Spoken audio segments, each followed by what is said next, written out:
Hey, what is up, everybody? Welcome to the Guilty as Charged podcast. My name is Steven, and I'm the host, as always. And joining me is a very special guest, Mr. Tuli Tuipulotu. Tuli, what's up, man? How you doing today? I'm good. We just got done with practice, so still sweaty and stuff. So yeah, nothing crazy. Well, we appreciate the time today. Obviously, we know it's a little hectic coming out of practice and getting ready for an interview, so we appreciate it. We'll have hopefully a good conversation today with Tuli. We do have some questions that I prepared, and then some questions from our most loyal listeners. So should be a lot of fun. But I don't know if you can see, Tuli, but I went to the University of Utah and we got a big game coming up this weekend. Oh man. Any thoughts on USC Utah before we get started? I hope it's a good game. What I don't even know what time it's at. What time is it at? It's a night game at the Coliseum. Oh, it's a night game. Yeah. That's gonna be too late for when we're in Kansas City, so I don't know if I'm gonna watch it. But shoot. They beat us twice. Y'all beat us twice last year, so we hopefully getting back this weekend, but see how it goes. Yeah, we're Utah fans are nervous, obviously, about Caleb. So I don't want to ask too much about it. I had to ask. I know people, our listeners, don't like it when I talk about Utah too much, so it's all good. So man, you've got 5 games under your belt now at this point in time. What would you say has been kind of the biggest adjustment for you from college life to NFL life as a rookie? Like on the field or off the field? You could do both if you want. I just thought of on the field. So I think on the field, there's like a big difference with the type of plays that we get in the league. Hmm.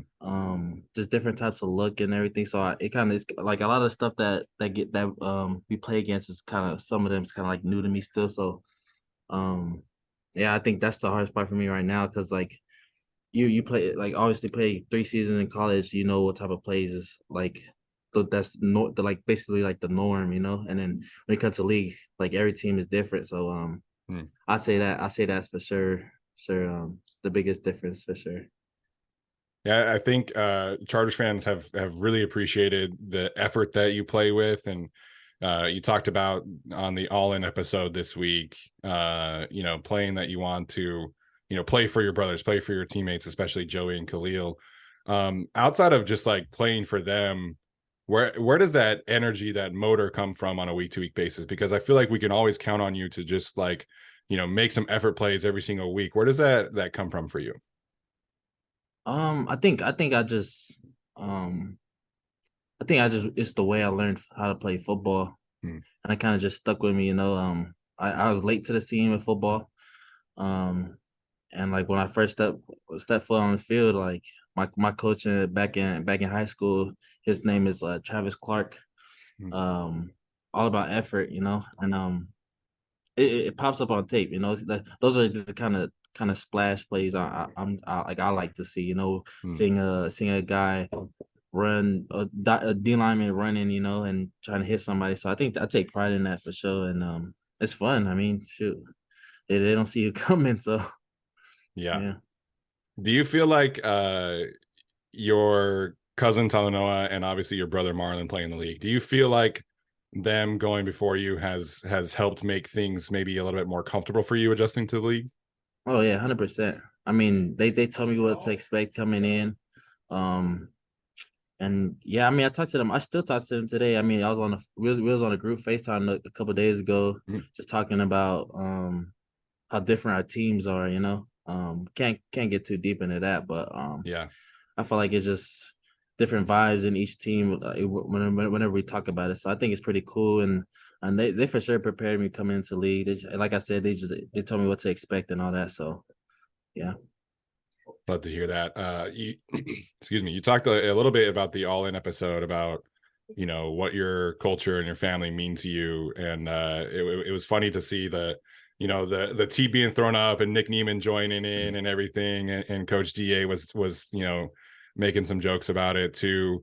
How have Yeah. you seen maybe the culture aspect of your life come to fruition in your short time in the NFL? Um, I don't really know. That's a great question. I mean that's just my coach is always something I want to represent. And like coming into league, that's one of my goals was to try and put my people on the map. Hmm. And Yeah, I mean, I came in wanting to do that, and I mean, when I came on a team, some people already knew that I threw up the T, Yeah. and so it was kind of easy for them to throw it up with me, hopefully, it's just funny because, um, like a couple years ago with Philly, the defensive line, they all used to do that thing where they like open up the door and then you see a whole bunch of people just come and kick it. Yeah. So I feel like that's just like vibes, like that's like a great vibe for a defense, and I think, shoot, not only my celebration, but like if somebody has something that we could all do, like Vato, he does the stick, and Yeah. whenever he gets the incomplete, I try to do it with him, just because it just creates a vibe, and I think it also creates a lot of confidence in each other. So that's kind of just where it's bigger than just my culture too. It could also spread to my teammates, and just yeah. I love that. It's an infectious energy. Have they made you do the haka yet? Because Braden Fehoko was on the team, and during Hard Knocks, they made him do the haka. Has anyone asked you about that yet? Nah, they haven't asked me to do that. That's funny. I seen the video that I thought that I didn't know that they just made him do that. I thought that was just like his rookie thing, but yeah, they haven't made me do it yet. Yeah, gotcha. Well, I guess you'll be happy to know if you search your name on Twitter, all the gifts that come up, they're all of you throwing up the T. So Oh, that's really? yeah, Uh, from your i- is time at that is there any one from the league? I know I had some from SC, but yeah. There's one from your week one game after you had oh, that okay, run stop on the edge. That one angle has like you throwing it up, and then at the end when you do your like thumbs down or your fingers down version of it at the end too. yeah, yeah. It's just another T. I don't know. A lot of people don't know. Okay, It's just all it's right, just another like I don't know because like my cousin throws up the T too, so I kind of just throw in my own little flavor. there we That's go. that's just what it is. I know a lot of people be like, what is he throwing up? But it's just another T. There we go. Let's hear it. I do want to kind of pick your brain about some things because there's some common themes that I think you're really doing well with when it comes to like defending the run this past week. And I think maybe some of this is kind of the example of Khalil and maybe he's given what, that role he's providing for you. But, the Cowboys ran trap and Tyler Smith was pulling across the formation and you did a great job condensing that space and actually kind of blew up the play a little bit, which allowed Kenneth Murray to come in and get the tackle for loss. When you see that guard pulling across the formation or when you feel that out, what kind of keys are you looking for against a trap play like that? I don't think there's any keys to look at. I think it's a Okay. lot of mentality. When you see a 300-pound person running at you, a lot of people, kind of what do I do? But like you said, you gotta K-Mac does. K-Mac go set it down and set the edge. So that's just kind of what I'll try to do too. I think for sure it's just a mentality. Just go up there and go meet them. They don't expect you to meet them. They expect you to kind of like leave your arms out there. So if you go meet them, hopefully they don't expect it and you can start making plays off of it. So Well, I don't think he was expecting it. I think that caught him by surprise, but that was a fun one to watch. And then one of the other plays I really enjoyed from this past week, you were kind of isolated against their tight end, Jake Ferguson from Wisconsin. Um, and you did a great job cutting inside. What kind of things are Brandon Staley was talking in the All In episode about like playing tight ends. When you're matched up against the tight end in the run game, what kind of things are you looking for? don't let them block you. I mean, that's the I've for an edge dude, that's a lot of disrespect if they leave a tight end to block you. So if they do, make them pay. So that's just the mentality that we come with Coach Giff and Coach Daly. So yeah, you bring a tight end in front of you, then you got to go make the play. Love to hear that. Do you like playing the run more than rushing the passer? There isn't a big drop off. I Okay. mean, I like rushing the passer more, but there isn't a big drop off. I take pride in both, and I like both. I think it's pretty fun. Yeah. Yeah, No, we can tell on tape that you like defending the run. I think that's pretty obvious, which is yeah. fantastic. I'm curious to get your thoughts here because when we're big draft nerds on this show. And when I started watching you last year, the first game I watched was the Stanford game from last year. And that week you happened to play a lot of nose, and I was like super confused, like what's going on here? I thought this guy was an edge player. Yeah. How would you say that you've grown as a pass rusher from like a technique standpoint now that you've been in the NFL and you're fully dedicated to being an edge rusher so far? Yeah, I think the biggest thing I've learned is that you can't get tired of power. I Mm, think I think well, like back in college, I try to get I try to get sweet and try to work finesse moves and stuff like that. But um, man, power is the key to everything. So I think especially learning from K-Mac a whole bunch of power over there, and like tackles get tired of it, you know. So I think that's the biggest thing because you see, coach, of course, being with Joey, you know how clean he is with his hands, and that makes you want to work it too. But the only reason why his hands work is because he sets it up with power. So I think the biggest thing is for me that I learned, just don't get tired of it and keep doing it. all right, there we go. Love that. Okay, we'll get a few more questions here, and then we'll get to some of our listener questions. Going up against the Chiefs this week, they have revamped their offensive line group or at least offensive tackle group. What's kind of your impression of those guys, and what kind of keys are you focusing in on this week? Yeah, I mean, we know what type of quarterback we're playing, so we kind of know. Just do our best to keep him in the pocket and all that stuff. And yeah, we watched a lot of tape on the tackles. One of them was at Jacksonville. The other one was at I forgot where the other one was at, but yeah, we've been watching a lot of film, and I think we have a good pass rush plan for our whole D line has a good pass rush plan on them, and hopefully we go out there and execute it. There we go. There we go. All right, Tuli. We'll get to some of our listener questions here. Our guy Baconator wants to know what's the best advice you've gotten from Joey or Khalil that has helped you translate your performance to the NFL. There's so much. There's so much.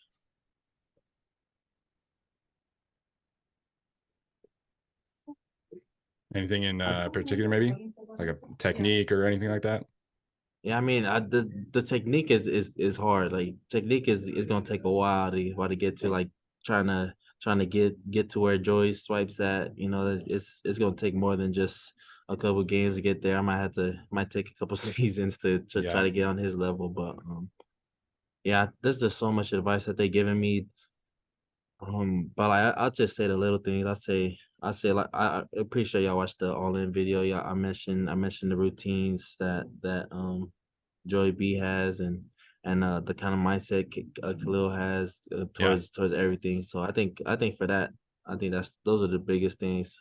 Just because that's something that you won't expect from players who's been in the league for so long. You know, like right. sometimes you think you think that a person in the league that long would get complacent and stop doing what they've been doing, but man, they still doing they probably still doing what they're doing now since what they was doing like when they was rookies or whatever. So yeah.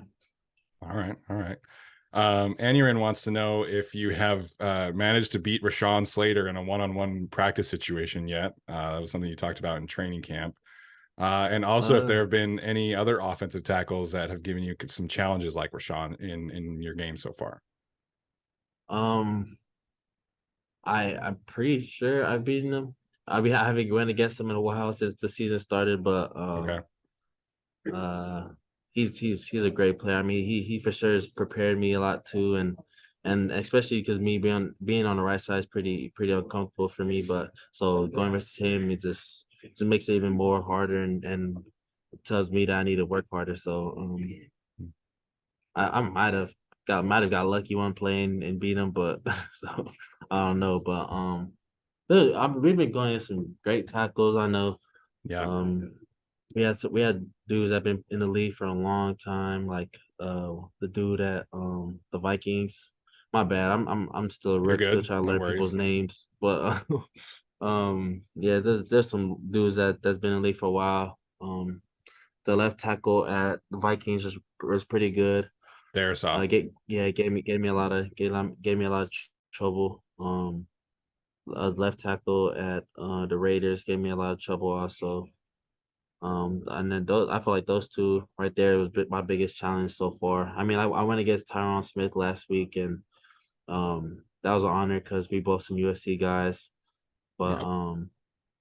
I think for me it was tougher to go against the other two. No disrespect to Tyron, he's a great player. He's one of the best, but just personally, I think the other two was more challenging. Yeah. So you Yeah, like you're a bit more comfortable from rushing from the left side then of the defense? yeah, I'd say so. Okay. All right. Jack Foley wants to know in the All In episode, Coach Gift talked about Tuli being Tuli. In your own words, what does that mean? Uh, Effort. That's what I say. I feel like when you play hard, plays will just come to you. So that's why I just go out there and just play as fast as I can, as hard as I can, just so hopefully them plays come whenever I'm putting all that effort. Yeah, there we go.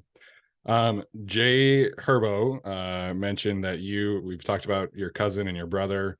Are you close with any other Tongan players in the league? And have you maybe any college players that you were familiar with that we should be on the lookout for the future years? Yeah, I mean, there was a lot of Tongans that came out this draft. I think it's pretty cool. I know Siaki's at the Browns. Hmm. Um, the Falcons at the Cowboys. I seen him last week. But not only Tanyas. I know there's a lot of Samoans out there that's been balling too, and like my teammate from SC, Brandon P. Hmm. He's at Miami still. Who else? I met Kyle Pecco at the Titans. There's who else? There's a lot. There's a lot of polys out there, and hopefully we just keep putting it on for the culture or the whole Polynesian culture. So yeah, I'm proud of them, and hopefully I help them out trying to spread the word on what we can do.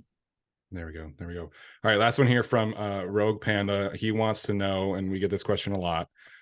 What do you enjoy doing off the field? You get a rest day, obviously. What's kind of the agenda for you when you get a rest day, or you had the bye week last week? What do you like to enjoy doing off the field? Man, off the field, I'm pretty chill. I don't really do much. I think watching Netflix, watching TV is probably all I do on my off time. I'm trying new things just because, trying to get my mind off of football. Hmm. I went to Disney during the bye.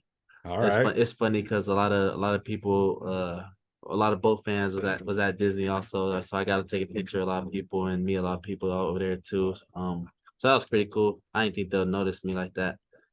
But um, yeah, I mean, I don't really do much to be honest, other than being with my family, watch TV. But I am trying to do new stuff, trying to be a better person. I I I don't gotcha. I know. gotcha. Yeah, Was that your first time ever at Disneyland?